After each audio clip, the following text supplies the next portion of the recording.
Tonight, on People So Self Connect on Choice Africa TV International, we are taking this opportunity to visit Mr. Honorable Hallifa Salla at his residence in Serekunda.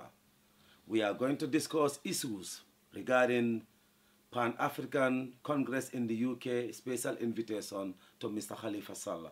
Why is it delayed? And many, many more. Follow our camera team at the residence of Hallifa Salla in Serekunda. And don't forget, this program is sponsored by Unique Solution, Gambia's internet solution in Kairaba Avenue, Unique Solution. Visit us for your special internet installation, internet solutions in the Gambia. It's Unique Solution in the Gambia. Also, on Global Properties in the Gambia. Visit them at FIB Building, Kairaba Avenue, Global Properties. Global Properties, house for everyone. Let's go. At the residence of Hallifa Salla with Unique Solution, internet solution.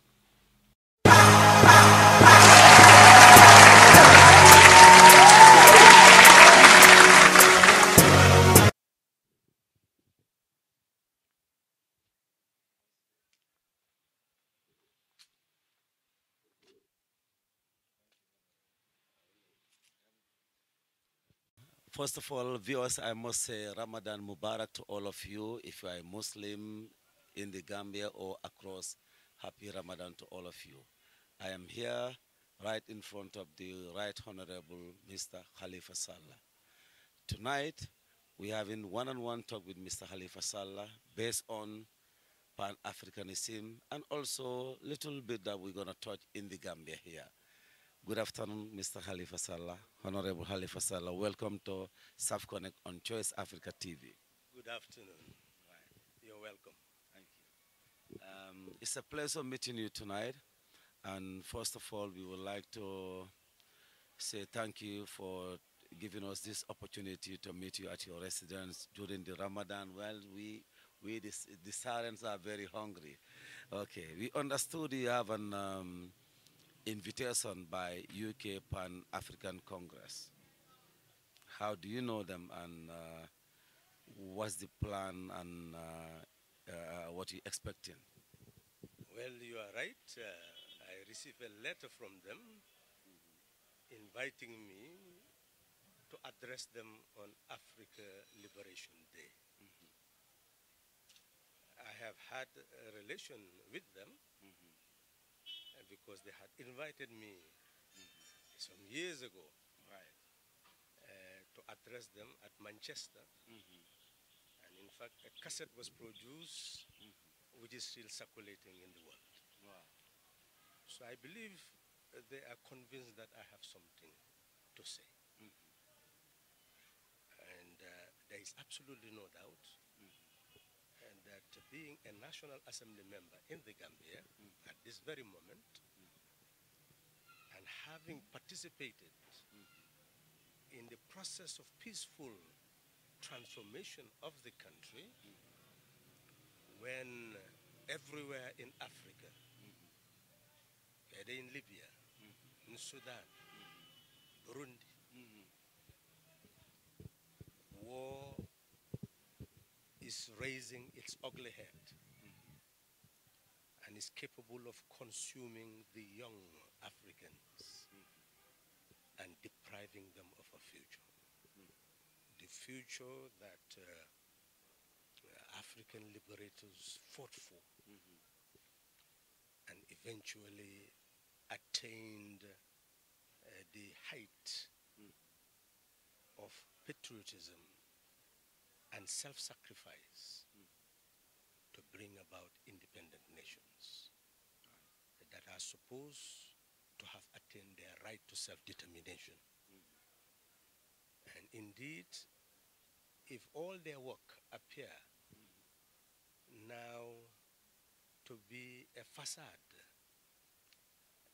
work that has not really eradicated poverty on the continent, had not elevated each African to become a sovereign person who cannot be subjugated by any human being on the face of the earth.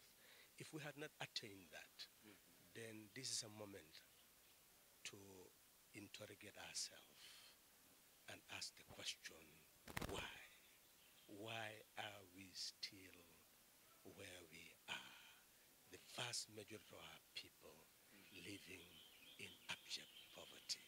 The vast majority of our people not even knowing that they are the sovereign authority in every country on the African continent and should determine their manner of government and should ensure that government are not only elected by them but are accountable to them, and not only accountable but must fulfill their promises of ensuring liberty, dignity, and prosperity for them.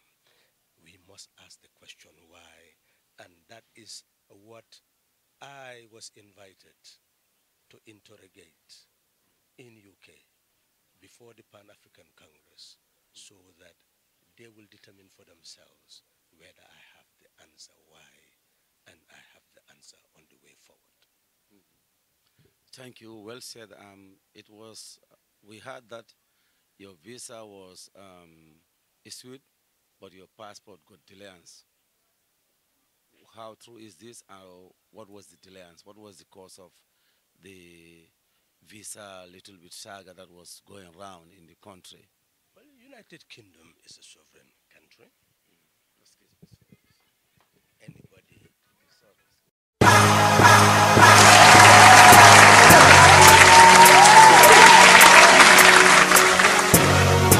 Britain is a sovereign country. If I, as a Gambian, if I want to travel to the UK, obviously I must seek to have a visa. On the 15th, I got my people to assist me to use the online to fill their forms. They do have centers where they fill forms, but because of who I am, of course, my details cannot just be given to anybody. So I had to get my people in the office to work very hard to finish the application. And then on the 15th, I took it to the visa center, and it was processed and the passport taken and sent.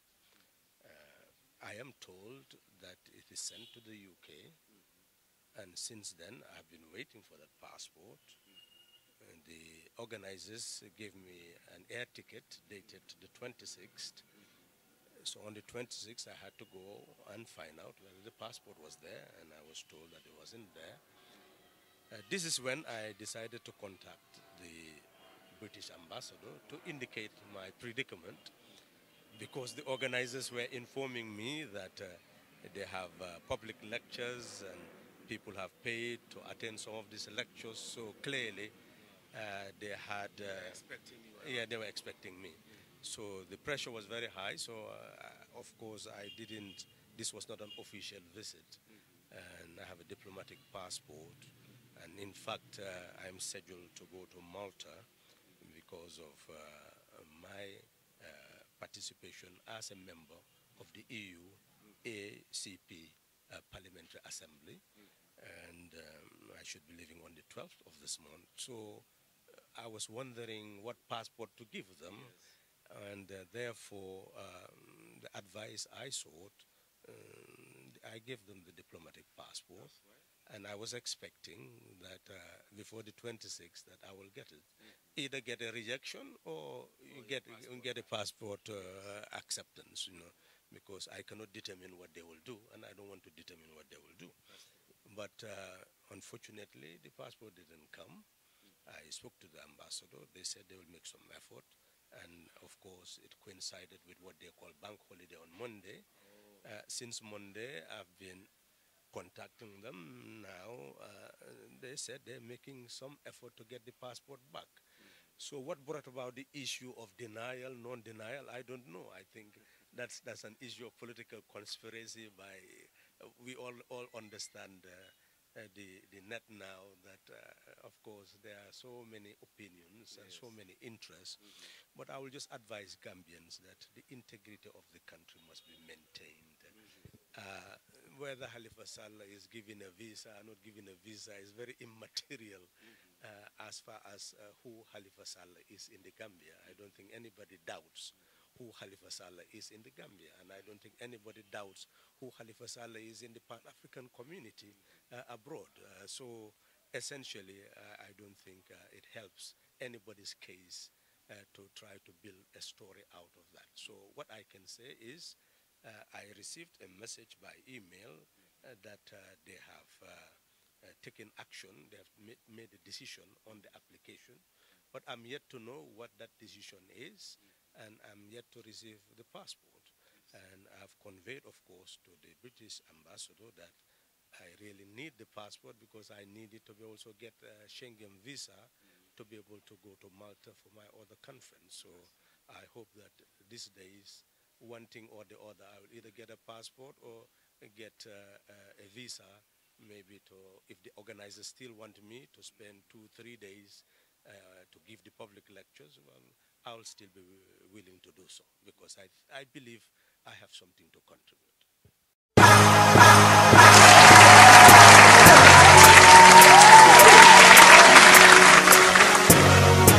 That's true. We all believe we have something to contribute regarding Pan-Africanism in the United States, United Kingdom, all over the world.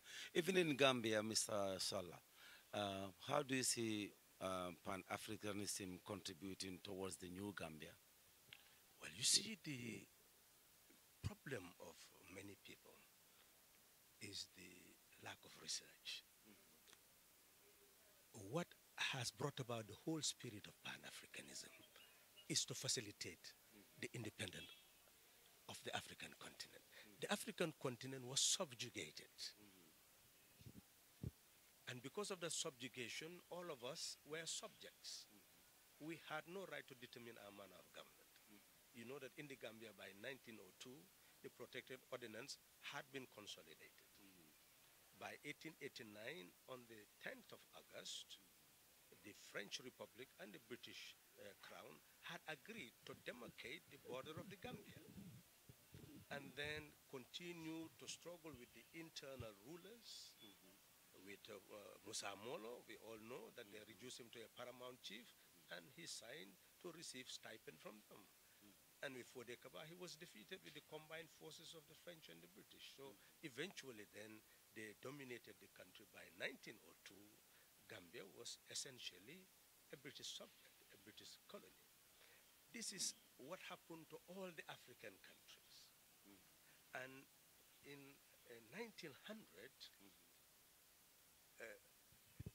a barrister called Sylvester Williams decided to convene the Pan-African Conference in Britain to invite, at that time, African leaders who were mainly chiefs, etc., little few intellectuals, to come to discuss about the African people who were still subjected to racial discrimination.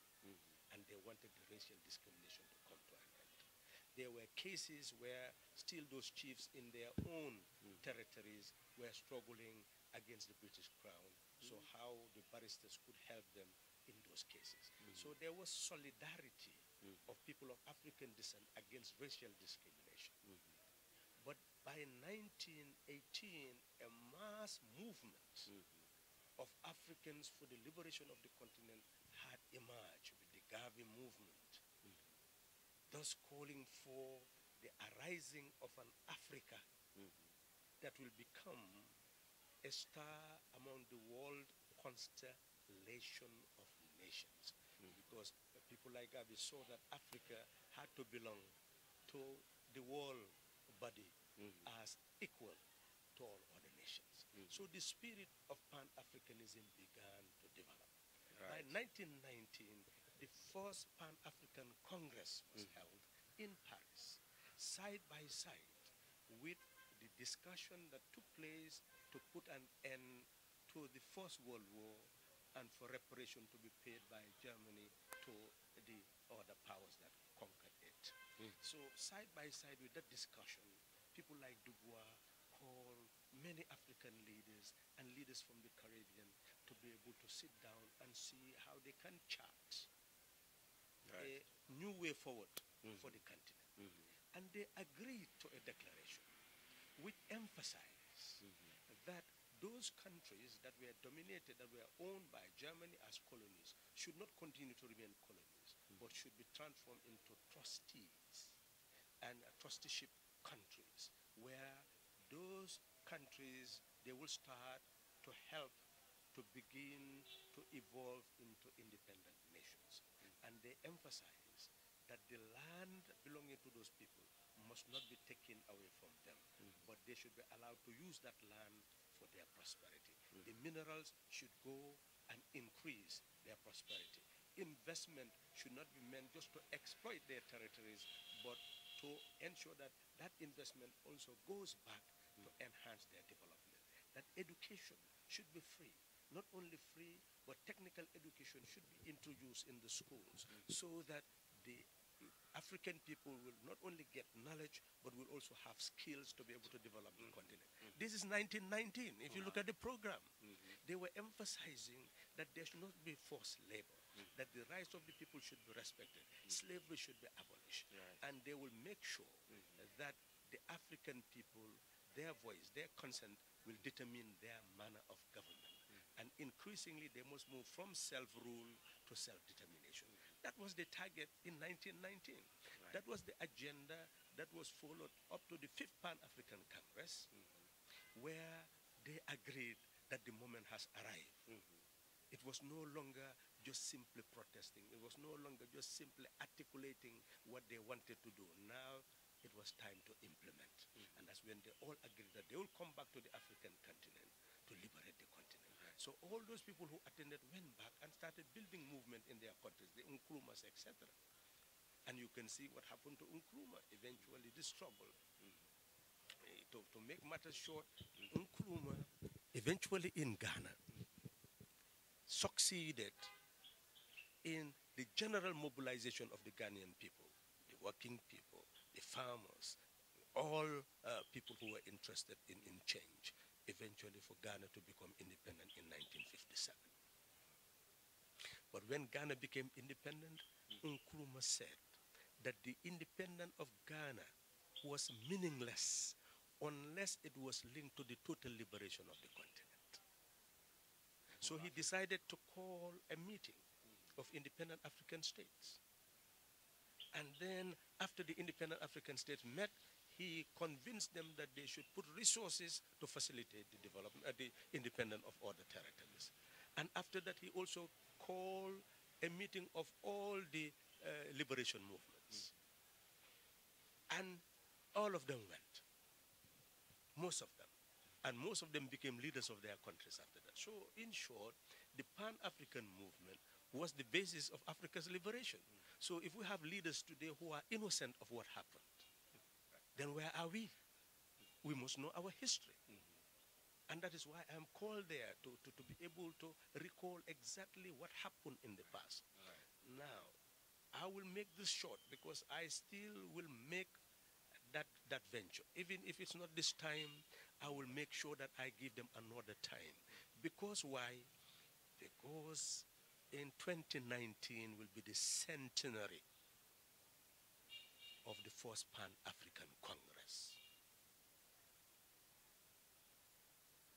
Since it is going to be the centenary, and the Gavi movement also build up, and its centenary will be next year, 1980.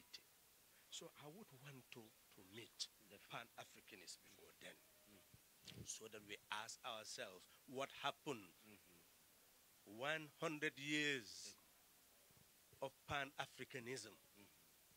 What happened? Why are we where we are today? I have to answer that question. And I want them to interrogate me because I claim to be a political leader on the African continent. So this is why this meeting was a crucial one. Definitely. And if I miss it, definitely I will not be myself. Because it is important to bear in mind why it is important to talk about Pan-Africanism. Many people talk about an ideal. It's not about idealism. Nkrumah told them that if Africa is to become prosperous, if it is going to be economically emancipated, if we are going to eradicate the poverty of our people, we must have 3 stages of development. We must produce our raw materials. the groundnuts, the rice, all raw materials, the minerals. But that is not enough. We want clothes, we want shoes, we want farming implements, we want many things that are going to be produced, processed. So therefore, Africa must move to the second phase of processing our raw materials into finished goods. And that will generate employment that our young people are seeking outside. But he said we must go further.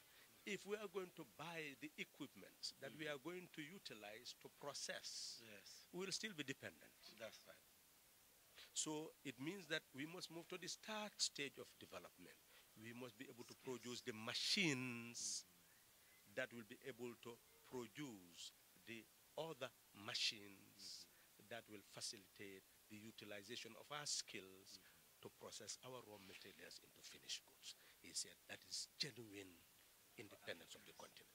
He said that that was inconceivable for one group of states, that it was necessary for them to come together, create an African Development Bank, an African Central Bank, an African Investment Bank, an African Monetary Fund, so that this type of institution that we created will facilitate accumulation of capital. What you will go and seek in the World Bank, and I will tell them how much the World Bank started with. I will not want to use this forum to do that. Okay. And you see the wealth that certain African leaders has plowed back into the banking system of other countries. And if all that wealth was contributed by these different African leaders into an African Central Bank, into an African Development Bank, into an African Investment Bank, then all these loans that we go and get from other countries and pay all this interest to the point now Gambia's debt is more than its GDP, and its GDP is $47 billion. So our national debt is more than that. So you could have imagined that we will be taking loans from African banks, and that 47 billion would have been in Africa coming back to the African countries for the development of the African continent. This is what Nkrumah envisaged. That's why he talked about the unification of the continent. Not just an ideal. It was just not a political agenda. It was a survival agenda. Because if you address the economic dimension, then you make our country more self-reliant. And once you are self-reliant, then you become more self-determined. Once you are more self-determined, then you become more independent. So the basis of our independence is rooted on our self-reliance. And what we lack now is precisely that. I would have told them the trade that is in between African countries now. Who are our trading partners? It would have been clear to them that it's not African countries being trading partners of African countries and trading with the rest of the world. We are trading with the rest of the world. If you look at Chinese development and you look at China and the linkage with all those countries around China, the Malaysias, the Singapores, you will see how their economies are integrated. People will tell you, look at Singapore. Did Singapore develop in isolation? Singapore developed because it has a trading link with China and all those countries there and with the rest of the world. You cannot develop without trade. I will tell them Africa's trade at the moment. And you will see how low it is and how we are consumers rather than producers. So in short, there is absolutely no doubt that there is need for a programmatic policy document prepared by the African continent, just as you had the European economic plan that was there to restore Europe after the Second World War. Europe was devastated. Right. But they had to develop their own economic plan that integrated and harmonized their economies in order to facilitate their development. Some European countries have lost direction. They didn't know that the European Union, that the European community was a necessity. And failing to maintain it is simply creating greater problem for Europe. And our own, they should have learned from Africa, our failure to build an economic community is precisely what has resulted in our backwardness today.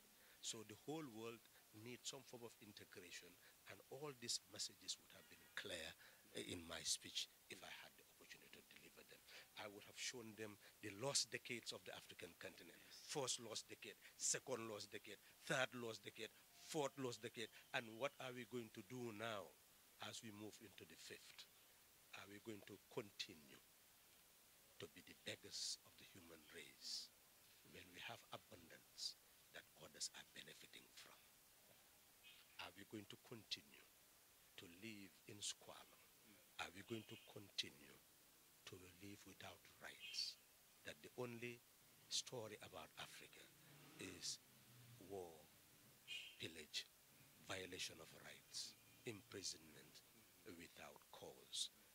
Is this what we want for our continent? The answer is no. We want an Africa that the African will be proud to be a citizen of, to own, to belong to. That is the demand of the 21st century. And that demand will be addressed by the true sons and daughters of the continent who are emerging. There is a challenge of leadership, but it will be addressed. It will be addressed. It will be addressed.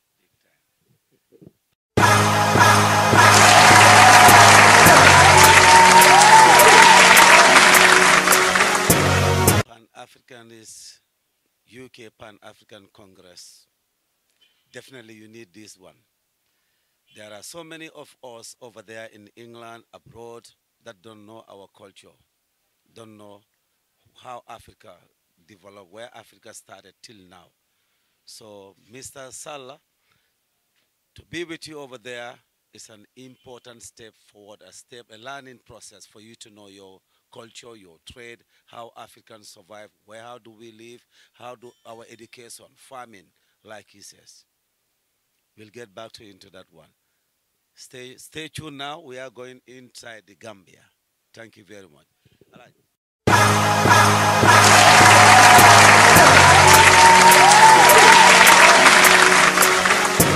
Well, viewers, thank you very much. That was Mr. Hallifa, Honorable Hallifa Salla on Pan-Africanism in the Gambia at his residence in Serekunda. Right about now, we're saying thank you very much for taking your time to watch this episode of South Connect the People Show on Choice Africa TV International. Our special thanks goes out to Unique Solution, our sponsors. #1 in internet solutions in the Gambia. Visit them at Latikunda Unique Solution headquarters. Thank you very much. Reliance Financial Services at Kairaba Avenue. Thank you very much. Reliance, always be there for the youths. Thank you very much, Reliance. Also, special thanks to Global Properties, house for every Gambian in the Gambia and outside the Gambia. Global Properties International is there for you. Thank you. One love. Till we come on your way, Lamin Chamsi. Bye.